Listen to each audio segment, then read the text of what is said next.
ഈ show end ചെയ്തപ്പം ശരത്ത് പുറത്തുപോയി. അവിടെ മസ്താനി കാണിച്ച ചീപ്പ് ഷോ ഈ ബിഗ് ബോസ് എന്നുള്ള പ്ലാറ്റ്ഫോമിന് ആപ്റ്റ് ആണോ?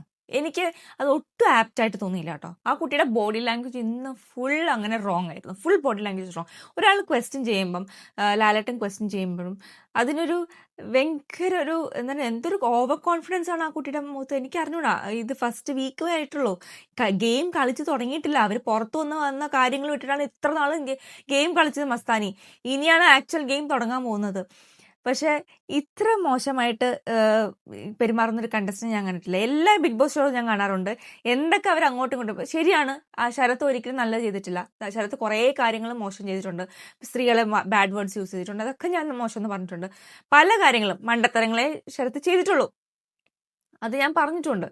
പക്ഷെ ഇന്ന് ഒരാൾ വീട് വിട്ട് പോകുമ്പോൾ ആ ബിഗ് ബോസ് വീട് വിട്ട് ഇറങ്ങിക്കഴിഞ്ഞാൽ ആ ഗെയിം എൻഡാണ് അല്ലേ? അവിടെ നമ്മൾ മിനിമം ഒരു ഹ്യൂമാനിറ്റി, മിനിമം ഒരു ക്വാളിറ്റിയാണ് ഒരു മനുഷ്യൻ്റെ അല്ലേ?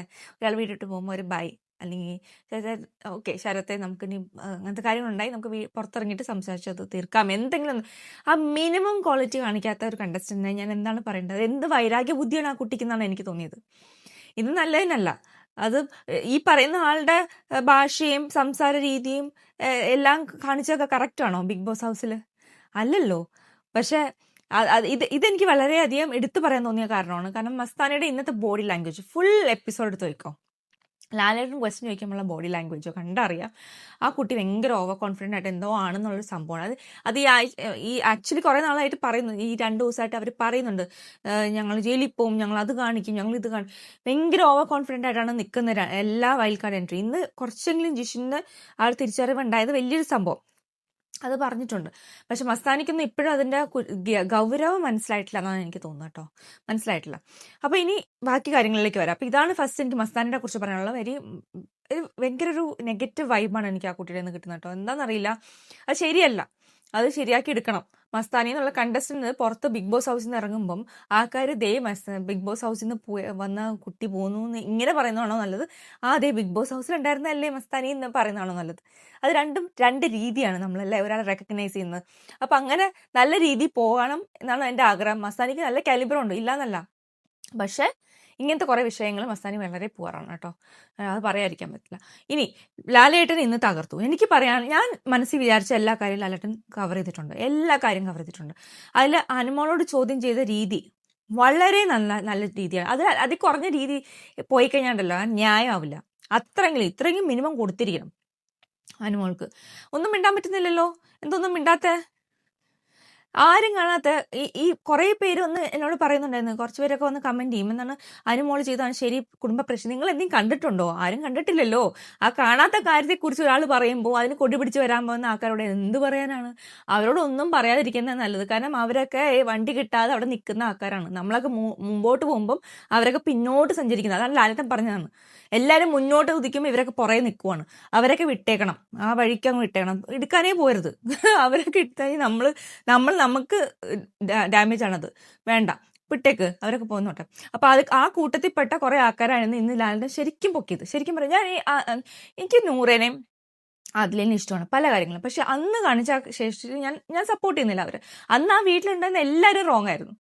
അക്ബർ മാത്രം അവിടെ നിന്ന് എനിക്ക് പോയോണ്ട്. പക്ഷെ ആദ്യമേ തൊട്ട് എല്ലാവരും അവിടെ കേൾക്കാൻ തന്നെ ചെയ്ത് കൊടുക്കാൻ പാടില്ലാത്ത ഒരു വിഷയമാണത്. അതിനെന്തിനാണ് അത് വിട്ടേക്കെന്നുള്ള രീതിയിൽ തന്നെ നെവി എന്നുള്ള ആള് അവിടെ ഒന്ന് ഡിസ്കസ് ചെയ്യാൻ തന്നെ സമ്മതിക്കേണ്ട ആവശ്യമില്ല. അത് ശരിക്കും പറഞ്ഞാൽ കോൺസെപ്ഷ്യലി അത് കറക്റ്റ് അല്ല. അപ്പം ആദില നൂറ എന്ന് ക്വസ്റ്റ്യൻ ചെയ്തല്ലോ, ഭയങ്കര പ്രോഗ്രസീവ് അല്ല. അവരുടെ യൂട്യൂബ് ചാനൽ നോക്കിക്കഴിഞ്ഞാൽ കിസ്സിങ്ങും അതൊക്കെ അവർ ചെയ്യുന്നുണ്ടല്ലോ. നമ്മൾ ആരും ക്വസ്റ്റ്യൻ ചെയ്യുന്നുണ്ടോ? അത് അവരുടെ ഇഷ്ടം, അവർ ചെയ്യുന്ന ഇഷ്ടമുള്ളവർ കാണുക, അത്ര തന്നെ. അപ്പൊ ഇവരാണ് അവിടെ വന്നിട്ട് പ്രോഗ്രസീവ് കാര്യങ്ങൾ പറയുന്നത്. ഭയങ്കര പ്രോഗ്രസീവ് ആയിട്ടുള്ള ആൾക്കാരാണ് പ്രോഗ്രസീവ് അല്ലാത്തുള്ള കാര്യങ്ങൾ പറയുന്നത്. പ്രോഗ്രസീവ് അല്ലാത്ത കാര്യങ്ങൾ പറയുന്നത്. അതാണ് എനിക്ക് അത്ഭുതം അല്ലേ. എന്താ ചെയ്യുക? അത് എല്ലാവരും ക്വസ്റ്റ്യൻ ചെയ്ത് കറക്റ്റായിട്ട് ക്വസ്റ്റ്യൻ ചെയ്തിട്ടുണ്ട്. അവർക്ക് മനസ്സിലായെന്ന് വിചാരിക്കാം. ഇനി അതിലെ കയറിയിട്ട് അനുമോളെ ക്വസ്റ്റ്യൻ ചെയ്തിട്ട് കാര്യമില്ല. നമ്മൾ ചെയ്ത് തെറ്റ് തന്നെയാണ്. ഇനിയിപ്പോൾ അനുമോളുടെ തലയിലേക്ക് എല്ലാവരും കൂടി ചാടിക്കറേണ്ട ആവശ്യമില്ല. അത് ഞാൻ പറയാം. ഇനി അതിൽ ഒനിൽ അന്നേരം ജിസലിൻ്റെ കൂടെയായിരുന്നു കേട്ടോ. ഒനിൽ അതേ, അക്ബർ അതേ, അവർ എല്ലാവരും ഉണ്ടായിരുന്നു. ഈ പറഞ്ഞ ലക്ഷ്മി, പ്രവീൺ, ജിഷിൻ, മസ്താനി, സാബുമാനും ഇല്ല കേട്ടോ. ആ മനുഷ്യൻ ഒന്നിനുമില്ല. പക്ഷെ ഇവര് എല്ലാവരും ഇതിന് അനുമോളിന് കൂട്ട് നിന്നിട്ടുണ്ട്. ഇപ്പം ഇല്ല എന്നൊന്നും പറഞ്ഞ് തപ്പി കളിച്ചിട്ട് കാര്യമില്ല. അനുമോളുടെ കൂടെ നിന്നിട്ടുണ്ട്. അതുകൊണ്ടാണ് അനുമോളിൽ ഇത്ര ധൈര്യം വന്നത്. ഇല്ലെങ്കിൽ മിണ്ടില്ലല്ലോ ഇങ്ങനത്തെ കാര്യമൊന്നും. പുള്ളിക്കാരിക്ക് അങ്ങനത്തെ കാര്യമൊക്കെ പേടിയായിട്ടിരുന്ന ആളാണ്. എന്താണ് നെഗറ്റീവ് ആവും എപ്പോഴും കരഞ്ഞുകൊണ്ടിരുന്ന ആളാണ്. അത് എനിക്ക് ഏറ്റവും ഇഷ്ടമുള്ള ഒരു കാര്യമുണ്ട്. അനുമോൾക്ക് ഒരു എക്സാമ്പിൾ കാണിച്ചു കൊടുത്തു ലാലേട്ടൻ. ഏതാണെന്നറിയോ? അനുമോളുടെ ചപ്പാത്തി കളി എന്ന് വിളിച്ചപ്പോൾ അനുമോൾ എങ്ങനെ റിയാക്ട് ചെയ്തത്? അത് ഞാൻ പറഞ്ഞിട്ടുണ്ട്, അനുമോളെ അങ്ങനെ വിളിക്കരുത്, ശരിയല്ല എന്ന് ഞാൻ അനുമോളെ സപ്പോർട്ട് ചെയ്ത ആളാണ്. അനുമോൾക്ക് അത് ഫീൽ ചെയ്ത് ഭയങ്കര വിഷമമായിട്ടുണ്ടാവുന്ന എനിക്ക് മനസ്സിലാവും. കാരണം ചെയ്യാത്ത കാര്യം പറഞ്ഞു കഴിയുമ്പം എങ്ങനെ ഒരാൾ റിയാക്ട് ചെയ്ത് അയാൾ റിയാക്ട് ചെയ്തു. പക്ഷെ അനുമോൾ ആ റിയാക്ഷനും ജിസൽ എങ്ങനെ ഹാൻഡിൽ ചെയ്തത്, അത് രണ്ട് രീതിയാണ്. മനസ്സിലായോ? ജിസൽ എന്തൊക്കെ, ഞാൻ ആ പിക്ചറിന്റെ കാര്യവും പറഞ്ഞു, ആ ഫോട്ടോയിൽ വരച്ചു വെക്കുക, ഇതൊക്കെ വളരെ മോശമായിട്ടുള്ള കാര്യമാണ്. അത് ഞാൻ അന്നും പറഞ്ഞിട്ടുണ്ട്, ഇന്നും പറഞ്ഞു. ലാലേട്ടനത് എടുത്ത് പറഞ്ഞത് എനിക്ക് വളരെയധികം സന്തോഷം. ആ കുട്ടിക്ക് അത് മനസ്സിലായിട്ടെന്ന് വിചാരിക്കുക. കണ്ടന്റ് എന്ന് പറഞ്ഞാൽ നമുക്ക് ഈ ചവർ കണ്ടന്റ് അല്ല വേണ്ടത്. നിങ്ങൾ പുറത്തിറങ്ങുമ്പം നിങ്ങളെ കുറിച്ച് നല്ലത് ഞങ്ങൾ കണ്ടു കഴിഞ്ഞാൽ അതെ അനുമോള് പോകുന്നു എന്ന് നമുക്ക് സന്തോഷം തോന്നണം. അല്ലാതെ അയ്യോ ദേ പോകുന്നു എന്ന് പറയുന്നതാണോ ഇഷ്ടപ്പെടുന്നത് നിങ്ങൾ? അല്ല. അപ്പൊ അതുപോലെ ആവാതിരിക്കണമെങ്കിൽ നിങ്ങൾ നല്ല രീതിയിൽ തന്നെ കളിക്കണം. അത് ലാലേട്ടൻ പറഞ്ഞത് കറക്റ്റാണ്. അനുമോൾക്ക് മനസ്സിലായിട്ടുണ്ടാവും എന്ന് എനിക്കറിയില്ല. അത് കഴിഞ്ഞിട്ടും ഇവിടെ മോൻ വീർപ്പിച്ച് ഇങ്ങനെ നിൽപ്പുണ്ടായിരുന്നു. ഇനി എനിക്കൊരു കാര്യം കൂടി പറയാനുള്ളതെന്ന് വെച്ചാൽ, ഇത് അനുമോളുടെ കേസെല്ലാം കഴിഞ്ഞതിന് ശേഷം ഇനി ആര്യൻ ഇത് കുത്തിപ്പൊക്കി പിന്നെ അനുമോളുടെ അഗെയിൻസ്റ്റ് കളിക്കാൻ പോയി കഴിഞ്ഞാൽ നിങ്ങൾ പോസിറ്റീവ് എടുക്കുന്നത് നിങ്ങളെ നെഗറ്റീവ് അവയ്ക്ക് ബാധിക്കേ ഉള്ളൂ. അതങ്ങ് വിട്ടുകളയാ. ഈ വിഷയം കഴിഞ്ഞു കഴിഞ്ഞാൽ അവിടെ സ്റ്റോപ്പാണ്, ഡെഡ് എൻഡ്. ഇനി അങ്ങോട്ട് പിന്നെ അത് ചോദിച്ചുകൊണ്ട് ചുരുണ്ടിക്കൊണ്ടിരുന്ന് കഴിഞ്ഞാണ്ടല്ലോ നിങ്ങളെ പിന്നെ ആൾക്കാർ നെഗറ്റീവായിട്ട് ചിന്തിക്കും. മനസ്സിലായോ? അത് വിടുമെന്ന് അറിയത്തില്ല. ഇനി ആര്യൻ എന്തെങ്കിലും ഈ വിഷയം പിന്നെ എടുത്തിടുമെന്ന് എനിക്കൊരു തോന്നലുണ്ട്. എനിക്ക് ആര്യനെ നല്ലോണം മനസ്സിലായതുകൊണ്ട് ഞാൻ പറയുവാണ്. അതിന് കുറച്ച് സെൻസ് കുറച്ച് കുറവായതുകൊണ്ട് ചിലപ്പോൾ അത് എടുത്തിടും, അതിന് ബാക്ക് ഫയർ ചെയ്യും. അപ്പം ഇത് വിഷയം കഴിഞ്ഞു, അതവിടെ കട്ട് ചെയ്യുക. അനുമോൾക്ക് തെറ്റുപറ്റിയാൽ ആക്സെപ്റ്റ് ചെയ്യില്ലേ? ഇനി ആരും ഇനി അവർ ആക്സെപ്റ്റ് ചെയ്തില്ലെങ്കിലും ആക്സെപ്റ്റ് ചെയ്യിക്കാൻ നിൽക്കേണ്ട ആവശ്യമൊന്നുമില്ല. അത് കഴിഞ്ഞു. ഓക്കെ, ഞാൻ പറഞ്ഞില്ലേ ചിലര് വണ്ടി കിട്ടാതെ നിൽക്കുന്നവരാണ്, അവരെ മുന്നോട്ട് കൊണ്ടുവരാൻ പറ്റില്ല, അതങ്ങ് വിട്ടേക്കാം. ഓക്കെ, ഇനി അടുത്ത് എനിക്ക് പറയാനുള്ള ശൈത്യയുടെ കാര്യം. ശൈത്യാണല്ലോ അനുമോളുടെ ബോയ് ഫ്രണ്ടിനെ കുറിച്ച് പറഞ്ഞെന്ന് പറഞ്ഞിട്ട് അനുമോള് ചോദിച്ചത്. ഇന്ന് പ്രൂവ് ചെയ്തല്ലോ ലാലേട്ടൻ, എല്ലാവരും മുമ്പിൽ വെച്ച് ചോദിച്ചല്ലോ ആരാ പറഞ്ഞത്, മസ്താനിയാന്ന് മനസ്സിലായല്ലോ. അനുമോള് പോയി ചോദിക്കുമോ മസ്താനിയോട്? ഞാൻ ഇന്നാസം പറഞ്ഞു മസ്താനിയാന്ന് അറിഞ്ഞാലും അനുമോള് ചോദിക്കില്ലാന്ന് അല്ലേ. മസ്താനിയാണ് അതിനെക്കുറിച്ച് പറഞ്ഞത്. ഞാൻ എല്ലാം കറക്റ്റ് ചെയ്യുന്നു എന്ന് ചിന്തിക്കുന്ന മസ്താനി ചെയ്തിട്ടുള്ള തെറ്റുകളാണത്. പുറത്തത്തെ കാര്യങ്ങളൊന്നും പറഞ്ഞിട്ടില്ല എന്ന് പറഞ്ഞാൽ പുറത്തെ കാര്യമല്ലല്ലോ, ഇത് വേറൊരു തേർഡ് പേഴ്സന്റെ കാര്യമാണ്. അതൊക്കെ എന്തിനാണ് പറയുന്നത്? അപ്പം അത് ലാലേട്ടൻ ചോദിച്ചിട്ടുണ്ട്. പിന്നെ ശരത്തിന്റെ ബാഡ് വേർഡ്സിനെ കുറിച്ചൊക്കെ നല്ലോണം പറഞ്ഞു കൊടുത്തിട്ടുണ്ട് കേട്ടോ. പോണേ മുമ്പേയും പറഞ്ഞു കൊടുത്തിട്ടുണ്ട്. അതാണ് ശരത്തിന് ബാക്ക് ഫയർ ചെയ്തത്. അത് നമുക്ക് നേരത്തെ അറിയാം. അത് ബാക്ക് ഫയർ ചെയ്യും, ആൾക്കാർക്ക് ഇഷ്ടമല്ല, കണ്ടിരിക്കുന്ന പ്രേക്ഷകർക്ക് അത് വളരെ അരോചകമായിട്ട് തോന്നിയിട്ടുണ്ട്. അതുകൊണ്ടാണ് ശരത്ത് ഇന്ന് പുറത്ത് പോയത്. ശരിക്കും പറഞ്ഞാൽ ശരത്ത് എന്നുള്ള വ്യക്തി ഈ ബാഡ് വേർഡ്സ് ഒന്നും യൂസ് ചെയ്യാതെ അനുമോളെ ടാർഗറ്റ് ചെയ്യാതെ സ്വയം ഗെയിം കളിച്ചിരുന്നെങ്കിൽ, എപ്പോഴും തെറ്റ് പറ്റുക വേറൊരാളെ പോയി ചൂണ്ടിക്കാണിക്കാതെ, ഫോർ എക്സാമ്പിൾ ഇന്ന് അനീഷിന്റെ അടുത്ത് പോയി ചൂണ്ടിക്കാണിക്കുന്നു, എന്തിന്? അതിൻ്റെ ഒന്നും ഒരു ആവശ്യമില്ല. നിങ്ങൾ ഗ്രൂപ്പായിട്ടാണ് കളിച്ചത്, അതെല്ലാവരുടെയും റെസ്പോൺസിബിലിറ്റി ആണെന്നുള്ള ചിന്തിക്കാതെ എപ്പോഴും ശരത്ത് വേറെ ആളെ ബ്ലെയിം ചെയ്യുക. അതാണ് ശരത്തിന് പറ്റുന്ന കുഴപ്പം. അപ്പൊ തേർഡ് പേഴ്സൺ കാണുമ്പം അങ്ങനെയാണ് ഒരു റിലയബിലിറ്റി ഇല്ലാത്ത ഒരാള് അല്ലേ, എന്തായാൾക്ക് തോന്നുന്ന അയാൾ അങ്ങനെ ചെയ്യും മറ്റാൾക്ക് അഗെയിൻസ്റ്റ്. അപ്പം ശരത്തിനെ കുറിച്ചുള്ള പോസിറ്റീവ് ഫീഡ്ബാക്ക് ഒന്നും ഒരാൾക്ക് തോന്നിയിട്ടുണ്ടാവില്ല. ആ സീസൺസും എപ്പിസോഡും കാണുമ്പോൾ എല്ലാവർക്കും അങ്ങനെ തോന്നും. ഇനി പിന്നെ പണിഷ്മെന്റ് ആയിട്ട് കൊടുത്തത് എന്താണ്? Dress washing. അതാണ് ഞാൻ എഴുതി വെച്ചത്. എവിടെയാണ് ഞാൻ എഴുതി വെച്ചിരുന്നു നോക്കിയതാ. അപ്പൊ ഡ്രസ് വാഷിംഗ് ആണ് കൊടുത്തത്. അത് മതിയായിരുന്നോ പണിഷ്മെന്റ് ആയിട്ട്? എനിക്ക് അറിഞ്ഞൂടാ, അനുമോൾക്ക് അത് മതിയോ?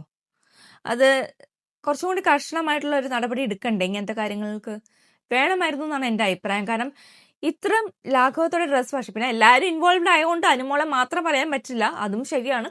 അതുകൊണ്ടായിരിക്കും ചിലപ്പോൾ ആ പണിഷ്മെന്റ് കൊടുത്തിട്ടുണ്ട്. പക്ഷെ അനുമോൾക്ക് അത്ര ധൈര്യം കൊടുത്ത വേറെ ആൾക്കാരാണല്ലോ, നമ്മുടെ വയൽക്കാട്, അവരൊക്കെയാണല്ലോ ധൈര്യം കൊടുത്തത്. അപ്പം ഒരു പക്ഷേ അതുകൊണ്ടായിരിക്കാം അനുമോളെ മാത്രം എടുത്ത് നോമിനേറ്റ് ചെയ്ത് കഴിഞ്ഞാൽ അത് വേണ്ട വിചാരിച്ചിട്ടുണ്ടാക്കാനും കുറച്ചും കൂടി അഡ്വാൻറ്റേജ് എന്തിനു കൊടുക്കണം?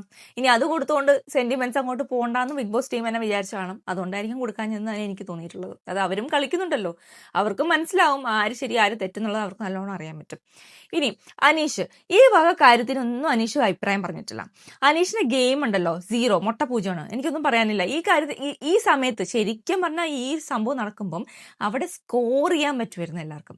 അനീഷിന് പറ്റുമല്ലോ, അനീഷിന് അവിടെ വായ തുറന്നു. പക്ഷെ അനീഷിന് ശരിയുള്ള ഭാഗത്തുനിന്ന് പലപ്പോഴും അനീഷിന്റെ ശരികളൊക്കെ വളരെ തെറ്റാവാറുണ്ട് കേട്ടോ, എനിക്ക് അങ്ങനെ തോന്നിയിട്ടുണ്ട്. അപ്പൊ അതുകൊണ്ടായിരിക്കും പേടിച്ചിട്ടായിരിക്കും വായ ഓർക്കാൻ ഞാൻ. പുള്ളിക്കാരൻ പറയുന്നുണ്ട് ആര് ശരി ആര് തെറ്റ്. ഇവിടെ ആര് ശരി ആര് തെറ്റുന്നല്ല, ഇങ്ങനത്തെ ഒരു സാധനം ഡിസ്കസ് ചെയ്യേണ്ട ആവശ്യം തന്നെയുണ്ടോ? അത് എന്തായാലും എന്താണെന്നുള്ളതാണ് സംഭവം.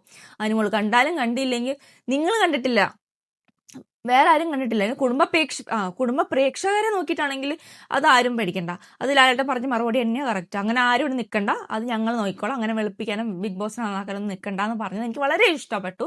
അത് നല്ല പോലെ കുറുക്കിനെ കൊണ്ടിട്ടുണ്ട്. ഇന്ന് അനുമോളുടെ മുഖം അത് കഴിഞ്ഞിട്ട് ഞാൻ ചിരിച്ചു കണ്ടിട്ടില്ല. അത് യു ഡിസേർവ്ഡ് ഇറ്റ് നോ. അത് ചെയ്യരുതാത്ത കാര്യം ചെയ്തു കഴിഞ്ഞാൽ അത് സോറി പോലും ആ കുട്ടി പറഞ്ഞിട്ടില്ല ഇതുവരെ. ഇനി പറയുമെന്നറിയില്ല, എനിക്ക് തോന്നുന്നില്ല അനുമോൾ പറയുമെന്ന് കേട്ടോ. എനിക്ക് അത് മാത്രമേ എനിക്ക് പറയാനുള്ളൂ. ഇനി എല്ലാവരും കൂടി അനുമോളിനെ അറ്റാക്ക് ചെയ്ത് ഇനിയും കയറി നെഗറ്റീവ് ആവാതിരിക്കാൻ നോക്കുക പ്ലീസ്. എനിക്കത് വേണം. അത് ആരോട് പറഞ്ഞാൽ അത്ര മാത്രമേ എനിക്ക് ചിന്തയുള്ളൂ. ഇനി അവരെല്ലാവരും കൂടി അനുമോളെ പോയി ഇത് ക്വസ്റ്റ്യൻ ചെയ്ത് ഈ ആഴ്ച മുഴുവൻ അത് ക്വസ്റ്റ്യൻ ചെയ്തുകൊണ്ടിരിക്കുവാണെങ്കിൽ നിങ്ങൾക്ക് പിന്നെ അത് ബാക്ക് ഫയർ ചെയ്യും. മനസ്സിലായോ? അതങ്ങ് വിട്ടളയാ. ജിസൽ ചെയ്ത സ്ട്രാറ്റജി ഉണ്ടല്ലോ, ജിസലിന്റെ പ്ലേ പറഞ്ഞു, അത് 2 പ്രാവശ്യം ചോദിച്ചു. പിന്നെ ജിസൽ അവിടെ നിന്ന് കരഞ്ഞോ, അത് ഫുൾ ആഴ്ച നിന്ന് കരഞ്ഞോ മോങ്ങിയോ ഒന്നും ചെയ്തില്ല. ആ കുട്ടി അതിൽ ലാലേട്ടൻ വരുമ്പോൾ ചോദിക്കട്ടെ, ഞാൻ പറഞ്ഞോളാം എന്നുള്ള രീതിയിലാണ് പുള്ളിക്കാരൻ നിന്ന്. അത്ര ബോൾഡ്നെസ് ഉണ്ടായിരുന്നു. നല്ലൊരു പ്ലേ ചെയ്യുന്ന കുട്ടിയാണ്. അവരെ പോലെ പ്ലേ ചെയ്യാൻ നോക്കുക, അല്ല ഇനിയും പോയി ചൊറിഞ്ഞോണ്ടിരിക്കരുത് പ്ലീസ്. അത് ആര്യനോടാണ് എനിക്ക് പറയാനുള്ളത്.